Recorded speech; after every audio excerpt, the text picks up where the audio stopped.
2 দশক 3 দশকের মতো এই এলাকায় কাজ করে আজকে আমি এই পর্যায়ে এসেছি। মানুষের কাছে গিয়ে ভোটের চাওয়ার অধিকার অর্জন করেছি। আমার বিয়ানীবাজার গোলাপগঞ্জের জনগণের কাছে আমি চিরকৃতজ্ঞ এবং চিরঋণী। আমি একটি কথা বলতে চাই যে আজকে আপনি বলেছেন যে নিরাপত্তার ইস্যুটি, আমি নিরাপত্তা দেওয়ার মালিক একমাত্র আল্লাহ রাব্বুল আলামিন ছাড়া পৃথিবীতে আর কেউ নেই। আমার মৃত্যু যখন আসবে তখন পৃথিবীর কোনো শক্তি নাই আমাকে সেই মৃত্যুর হাত থেকে রক্ষা করবে। সুতরাং আমি আমার এলাকার জনগণকে বিশ্বাস করি, আমার এলাকার মানুষকে আমি বিশ্বাস করি। আমার কোনো গানম্যানের প্রয়োজন নেই, আমি কোনো গানম্যান নিব না। আমার দলের নেতা কর্মীরা আমার এলাকার জনগণই গানম্যান হিসাবে আমার পাশে থাকবে, আমি সেটা বিশ্বাস করি ইনশাআল্লাহ।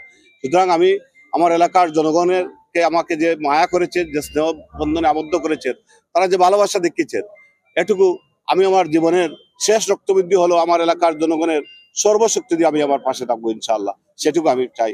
এবং পরিশেষে বিয়ানীবাজার গোলাপগঞ্জের সকল স্তরের জনগণের কাছে আগামী 12ই ফেব্রুয়ারি যে নির্বাচন, সেই নির্বাচনে আপনাদের মূল্যবান মতামত দিয়ে অবহেলিত এলাকাকে একটা আলোকিত এলাকা হিসাবে গড়ার জন্য আপনাদের রায় প্রত্যাশা করি, ভোট প্রত্যাশা করি, আপনাদের দোয়া প্রত্যাশা করি।